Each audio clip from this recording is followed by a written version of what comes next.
किसान और उसके कुत्ते। एक बार हरे भरे खेतों और ऊंचे पेड़ों से घिरे एक शांत गांव में रामू नाम का एक विनम्र किसान रहता था। वह अपनी ईमानदारी, कड़ी मेहनत और उसके गहरे बंधन के लिए जाना जाता था। अपने 3 कुत्तों शेरू, भोलू और राजू के साथ रामू का खेत छोटा था, लेकिन वह जीवन से भरपूर था। वह सब्जियां, गेहूं और गन्ना उगाता था। हर सुबह पक्षी चहचहाते थे, मुर्गा बांग देता था और रामू ने अपने दिन की शुरुआत अपने कुत्तों के साथ की। शेरू सबसे पुराना, मजबूत और सतर्क था। वह रात में खेत की रखवाली करता था और केवल जरूरत पड़ने पर ही भौंकता था। भोलू मोटा और मिलनसार था, हमेशा अपनी पूंछ हिलाता रहता था और रामू की मदद कर रहा था। एक टोकरी में छोटे उपकरण ले जा रहा था।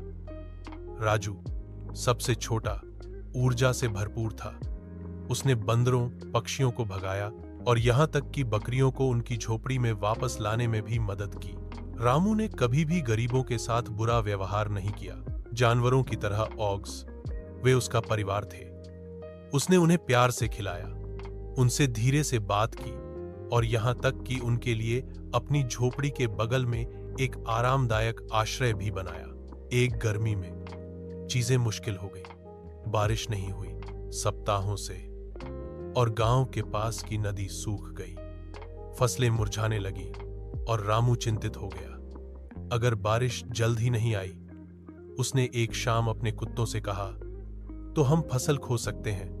पर रात में जब रामू सो रहा था, शेरू जोर से भौंकने लगा। रामू उठा और बाहर भागा। दूर धुआं उठ रहा था। गन्ने के खेत के किनारे के पास आग लग गई थी। रामू भागा, पानी लाओ, लेकिन यह पर्याप्त नहीं था। तभी राजू जोर से भौंकते हुए पड़ोसी खेतों की ओर भागा। उसकी आवाज से दूसरे किसान जाग गए, जो पानी की बाल्टियों के साथ दौड़ते हुए आए। इस बीच भोलू ने मदद की, गीली मिट्टी की एक बोरी को घसीटकर आग के रास्ते को अवरुद्ध करे। साथ में रामू के नेतृत्व और कुत्तों की त्वरित सोच के साथ आग पर आखिरकार काबू पा लिया गया। ग्रामीणों ने जयकार किया और कुत्तों की प्रशंसा की। वे कोई साधारण कुत्ते नहीं हैं, एक किसान ने कहा। वे हीरो हैं। दिन गुजर गए और अंत में आकाश बादलों से काला हो गया। बारिश जोरों से बरसी और जमीन ने उसे कृतज्ञता से पिया। फसलें ऊंची खड़ी थीं, लाभ हुआ और जीवन खेत में लौट आया। रामू बहुत खुश हुआ।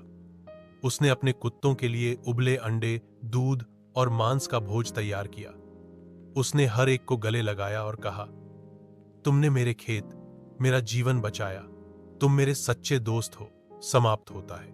उसके बाद से पास के गांवों के लोग रामू के खेत को देखने और उसके प्रसिद्ध कुत्तों से मिलने आए। बच्चे राजू के साथ खेलते थे, बुजुर्गों ने शेरू की बहादुरी की प्रशंसा की और भोलू सभी का पसंदीदा बन गया। उसकी दयालु प्रकृति। रामू का खेत सबसे बड़ा नहीं था, लेकिन वह सबसे खुशहाल बन गया एक किसान, और उसके बीच प्यार, वफादारी और दोस्ती के कारण